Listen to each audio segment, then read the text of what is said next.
plus jamais je ne saurai vraiment ce qu'est le vrai silence. Pendant 14 ans, Pascal Bataille a presque disparu des radars. Et aujourd'hui, à 66 ans, l'homme qui faisait trembler des millions de Français derrière un simple rideau blanc revient, mais certainement pas là où on l'attendait. Pas de grand plateau parisien, pas de projecteur aveuglant, pas de course effrénée à l'audience. Cette fois, Pascal Bataille reprend le micro en Gironde, au plus près des habitants.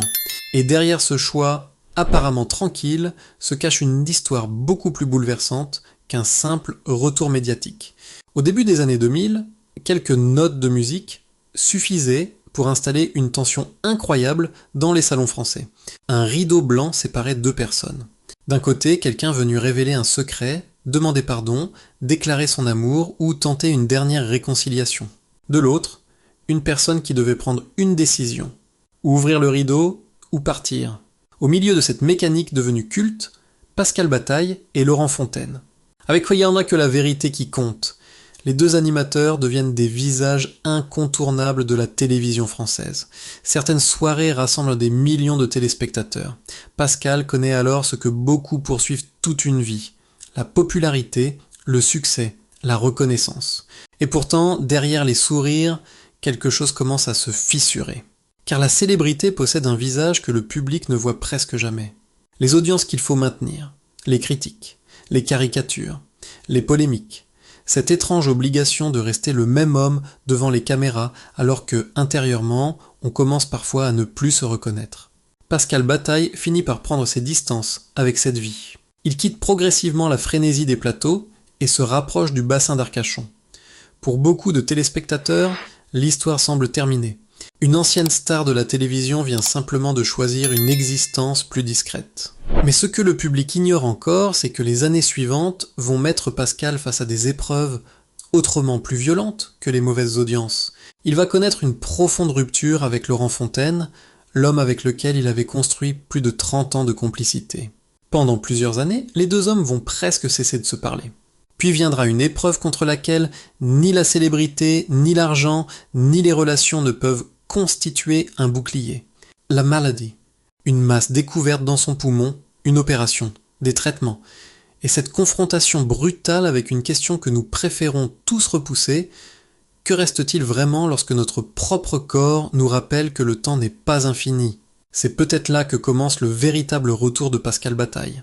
Pas celui d'une vedette nostalgique cherchant à récupérer sa place, mais celui d'un homme qui semble avoir changé sa manière de regarder la réussite. Aujourd'hui, lorsqu'il reprend le micro sur Ici Gironde, il ne cherche plus seulement à être regardé. Il va vers les autres, il écoute leurs histoires, il rencontre ceux que les grandes caméras parisiennes ne montrent presque jamais. Étrange retournement pour celui qui, autrefois, faisait venir les Français sur son plateau afin qu'ils dévoilent leur vérité. Désormais, c'est Pascal Bataille qui vient jusqu'à eux. Mais pour comprendre pourquoi cet homme a tellement changé, il faut revenir à une époque où il n'y avait encore ni rideau blanc, ni millions de téléspectateurs, ni gloire. Car avant de devenir l'un des visages les plus populaires de la télévision française, Pascal Bataille suivait un chemin totalement différent. Avant les millions de téléspectateurs, avant les polémiques, et bien avant ce fameux rideau blanc, Pascal Bataille semblait destiné à une vie totalement différente. Né à Bordeaux dans un milieu cultivé, il se passionne très tôt pour les lettres et les idées. À Paris, il suit des classes préparatoires bandes littéraires exigeantes au lycée Henri IV, puis poursuit un parcours universitaire jusqu'à obtenir une maîtrise de philosophie. À ce moment-là, rien ne semble pouvoir le conduire vers la télévision populaire. Pascal appartient au monde des livres, de la réflexion, des débats fins d'idées. Il aurait pu continuer dans cette direction et mener une existence beaucoup plus discrète. Mais en 1988, une rencontre bouleverse la trajectoire.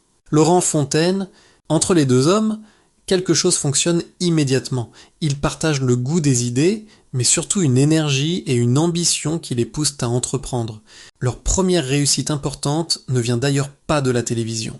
Ensemble, ils écrivent « Le guide de la combine ». Le livre rencontre un succès commercial remarquable, avec plus de 80 000 exemplaires vendus selon le récit du transcript. Ce succès leur ouvre une porte, puis une autre. Ils se lancent dans l'édition, développent leurs activités et comprennent progressivement qu'ils peuvent faire davantage que commenter le monde des médias. Ils peuvent y entrer. Et surtout, y imposer leurs propres idées. Au fil des années, Bataille et Fontaine deviennent producteurs. Leur complémentarité devient leur force.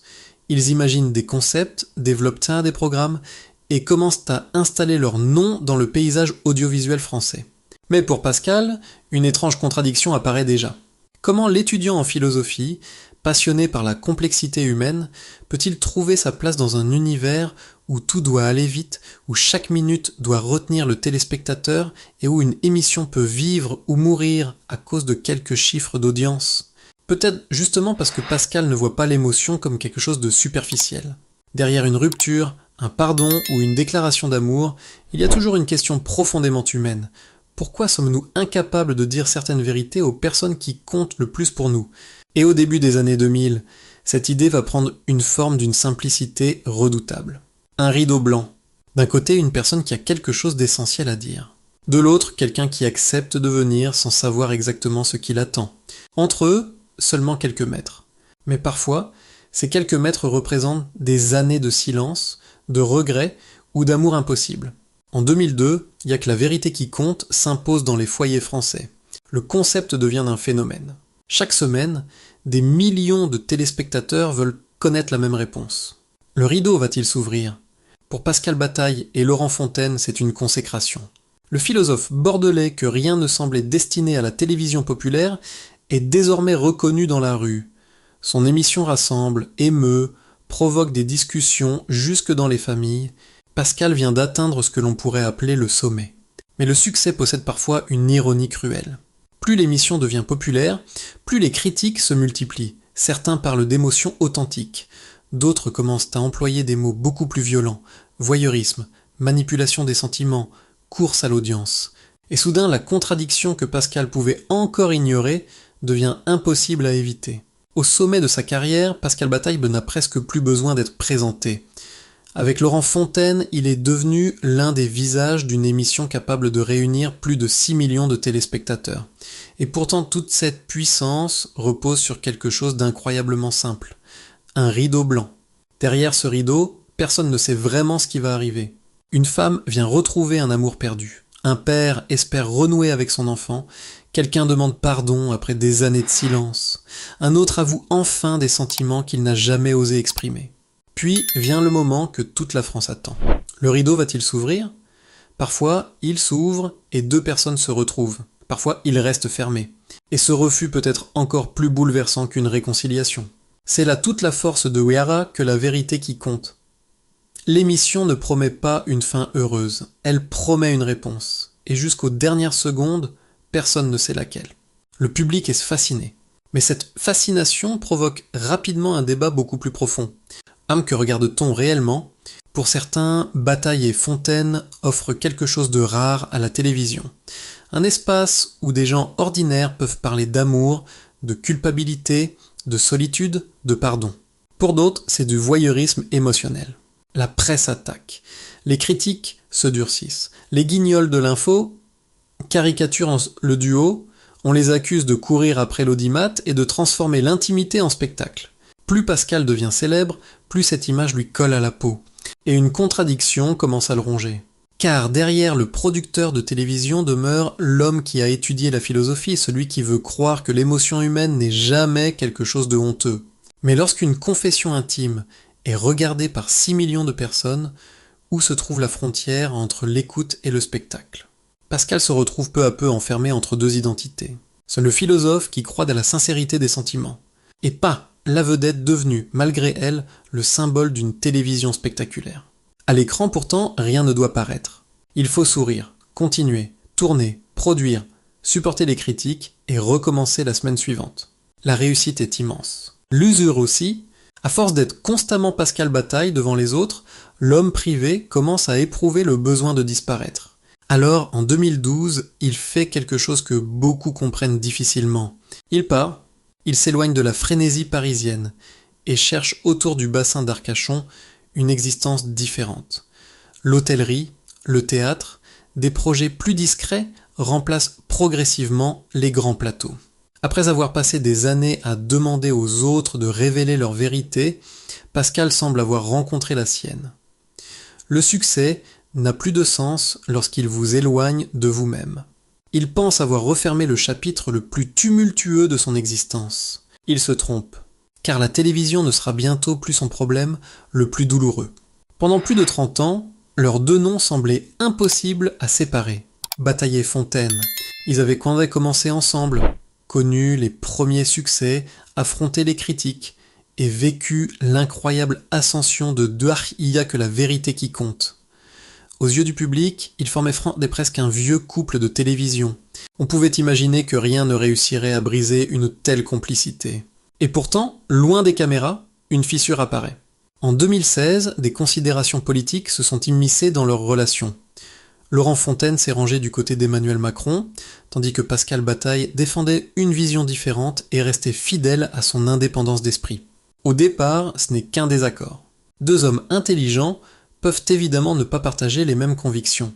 Mais certaines disputes ne deviennent dangereuses qu'au moment où elles cessent de porter uniquement sur les idées. Les mots deviennent plus durs. L'incompréhension s'installe.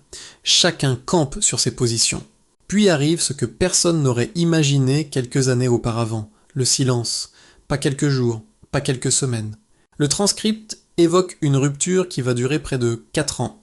4 années pendant lesquelles deux hommes ayant partagé une grande partie de leur vie ne se parlent pratiquement plus. Et c'est peut-être là que cette histoire devient plus universelle que politique. Car qui n'a jamais connu cette situation ?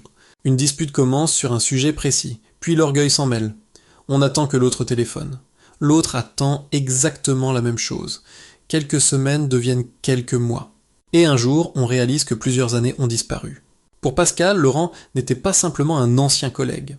C'était l'homme présent avant la célébrité, avant les millions de téléspectateurs, avant le rideau blanc, celui avec lequel il avait construit une aventure professionnelle exceptionnelle.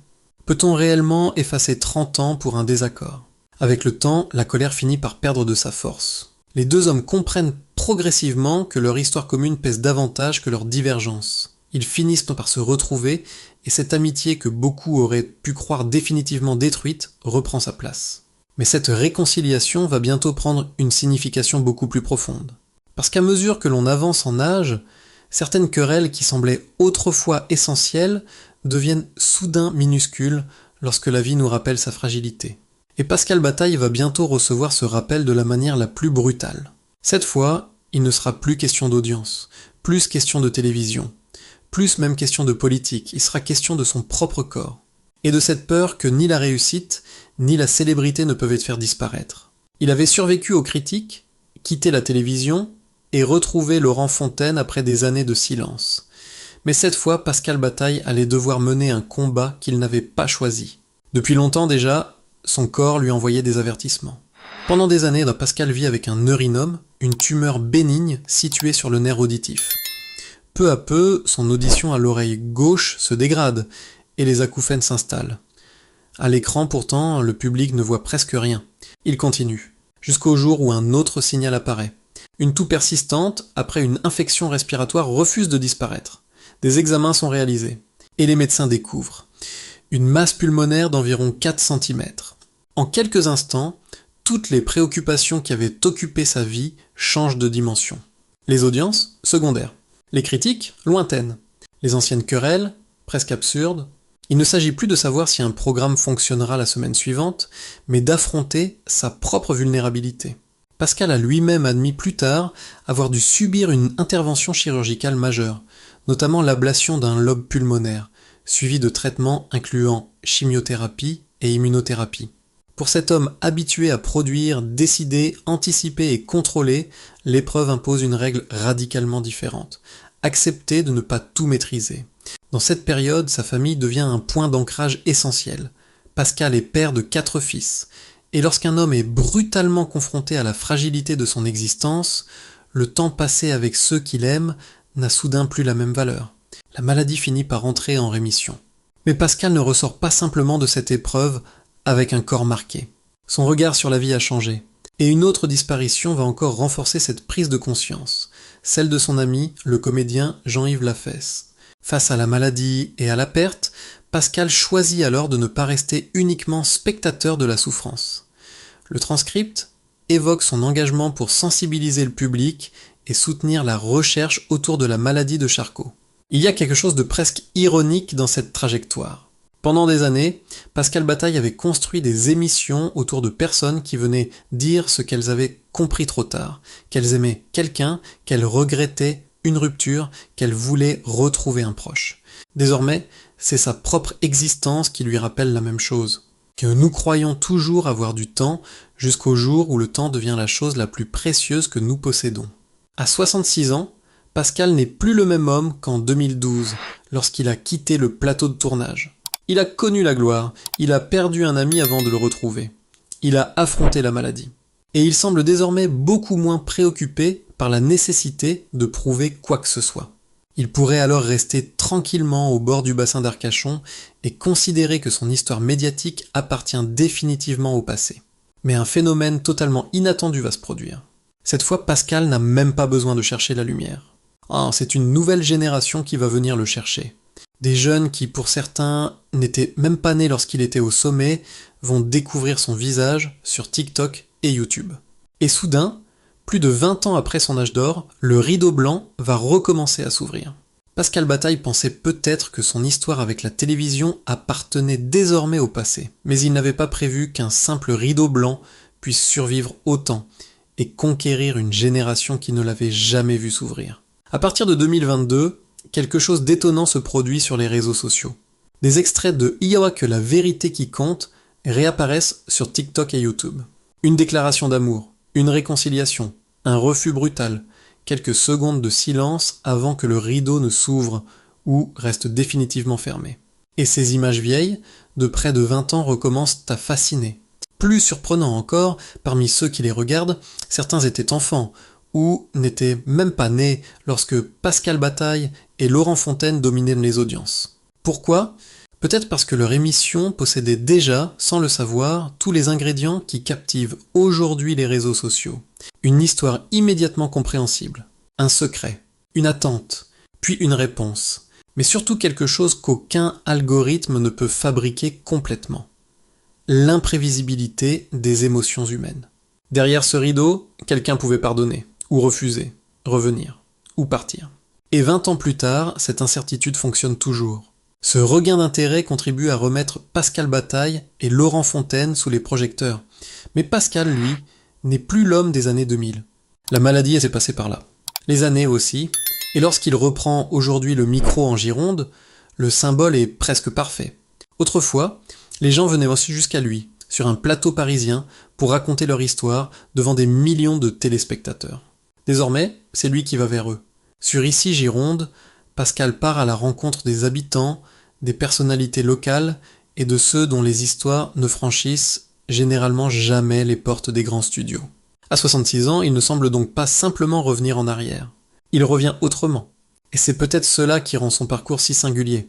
Il aura fallu connaître l'ivresse des audiences, supporter les critiques, quitter les projecteurs, voir une amitié de 30 ans se briser, puis renaître, affronter la maladie et comprendre la fragilité du temps, pour retrouver finalement ce qui se trouvait peut-être déjà au cœur de son métier.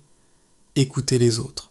Alors une question demeure, si vous aviez vécu tout ce que Pascal Bataille a traversé, si la vie vous avait offert une seconde chance après la gloire, les ruptures et la maladie, que choisiriez-vous ? Retourneriez-vous sous les projecteurs ou préféreriez-vous enfin vivre sans avoir besoin d'être regardé ? Et vous qui regardiez, il n'y a que la vérité qui compte.